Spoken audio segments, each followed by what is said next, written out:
Okay, Claude. Um, First of all, tell me what it is your connection to the Riverside Theater. Well, my connection to the Riverside Theatre is through the Family Repertory Company and keeping the legacy of Marvin Felix Camilo, who was a wonderful director and founder of the Family Repertory Company in La Familia, which had their start here. And I became a member of the company. Family was founded in 1972, I believe. Well, that was certainly the big start of it, because it was as a result of Short Eyes, a play written by Miguel Pinero, which Marvin Camilo, Felix Camilo, was taught workshops in prison, and he taught in Sing Sing in Bedford Hills, and that's where he started working with these inmates and using theater as art as a form of helping them to really discover their creativity. And what I know about it and was told by Marvin and later ended up meeting Miguel was that the piece really got its start when he was through this workshop in Sing Sing.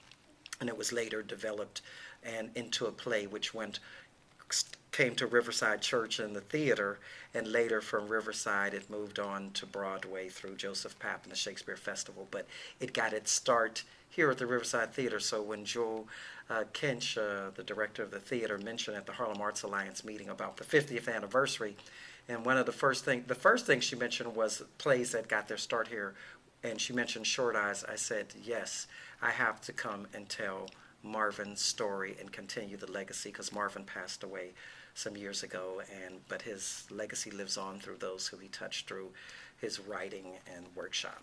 Okay, now let's just get the chronology. It started in 72 is when he was working in Sing Sing. Well, he started, the actual dates that he started working in prisons, I'm not really clear about. It probably was a little bit before 72. It probably was some years. As a matter of fact, I have an article here from the New York Post and one from the Times, and because a workshop that he started teaching the workshops, and he was approached by one of the wardens about, he was actually performing. So I gather it was somewhere around like 71, 70. He was teaching the workshops, and then in 72, this play emerged out of that workshop at Sing Sing. Okay, now I had heard that actually the workshop kind of continued, that Pinero got out of prison and the workshop continued here at Riverside. Is that the way you heard it? Right, that's my understanding, that the workshop continued here, because one of the things was Marvin started the workshop, and then people started hearing about this workshop that he was doing. Interestingly enough, Colleen Dewhurst, who lived in the Bedford Hills area, who was a wonderful actress, she became interested in the family and co-founded the family with Marvin, and helped to find spaces for the company and members. They were now out of prison and working on, developing it. People always thought of it, I think, as therapy, but Marvin always said, no, it was art. This was art, that they were, developing their art, their craft. Huh. And it wasn't therapy that it was being used as, even though people wanted to. Oh, right. But it was an art form that they had discovered. They were actors and they had talent as writers, Miguel and others. They were writing poetry. And they came to the Riverside Church to use this as a facility, and I think in developing it, that's when it got its start. One of the first times they worked here, and they used the cafeteria, was my understanding, for rehearsals and workshops, and they eventually performed the piece in 1972. I guess it was somewhere around there, 72. And I know at the 5-year anniversary, they came back here to do a run of several pieces here for the 5th anniversary in 77. Oh, actually, I think I've seen the program for that. Yes, because right. This is from one of the articles, the Soho Weekly News in 77. They talk about after it was 5 years and since their inception. So was the family kind of in residence at Riverside, or was it just one of the places that they worked? They were in residence here. I think it was because this was a home base for them, because at that point they did not have a theater home. It was years, as a matter of fact.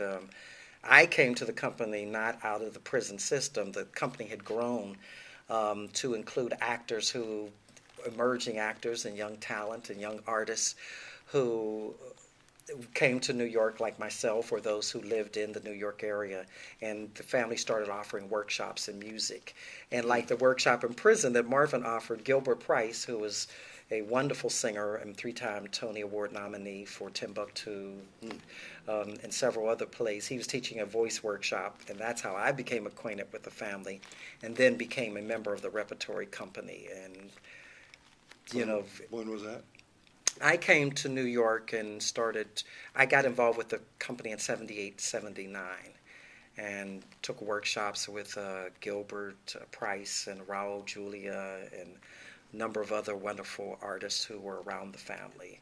But the essence of it, it became this company that started in the prisons, but you had this multifaceted company of young emerging artists who were just from New York, from urban New York, artists who moved to New York, but because of Marvin's ability to cross all bounds. As a matter of fact, I was thinking about it.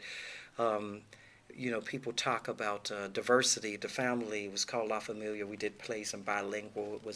There was Latino, African American, white, Indian. It was just a whole cross-section. So that was an approach that Marvin had, which was so fascinating because he was able to cross the boundary lines, and just the art was the central telling the stories that he was able to capture in his work. And once again, what year did you join the family? I came to the family in 78. It was 78, 79 season. Well, I say season because that's where we started offering workshops on 46th Street at, I want to say, is that St. Clements off of 8th Avenue? That's where we have our workshops. So they always had this wonderful affiliation with churches, the Riverside Church to start, and I know workshops there, and St. James, and down in the village, there was a church there also off of, I can't think of the name of the church right there, but always affiliation, which is very significant. But certainly the start here at the Riverside Church when And is started. the family still happening? No, the family is not in existence in theory, but it certainly lives on through a lot of the artists. I mean, because there's numerous artists that it touched, including going on. I had my first trip to travel to Europe with the family at the World Theatre Festival in 1981. Wow. So there was not only actors who the family touched here in New York, but also there was a family in the south of France. We performed at the World Theatre Festival in Nancy, France, and toured through Torino, Montpellier, Bordeaux, Nîmes, all across the south of France, and back to Paris. And so the company had a wide range, including then the pieces took on some French, so it was multicultural, and they fell in love with the family, and Marvin's had this ability to connect with actors and artists to help to pull out their talent. As a matter of fact, he had such a gift that it wouldn't be surprised when we would have our season to see Al Pacino or De Niro or any of those actors who were sitting in the audience. And I often think that Short Eyes, I had a chance to work on Oz, a play, and I think about how edgy people think about Oz. But I think Tom Fontana, maybe somewhere, I can't prove this, but I know that Short Eyes was certainly the front runner of prison dramas in terms of play. And it went on to become a film, which I know 3 of the actors from Short Eyes were in the film. Oh, really? Marvin didn't direct the film. I think that was something he wanted to do, but it is a film that sometimes you see it on television now. I think it's in the videos that can be rented. But, I actually bought a copy of the film. Oh, really? Okay. It's a very, it's talk about drama, my God. Yes. It's a heavy story. Heavy story about, very, very, very hard hitting. Yeah. Now, I know this is before your time, but you know a lot about it. Do you remember any names of people that were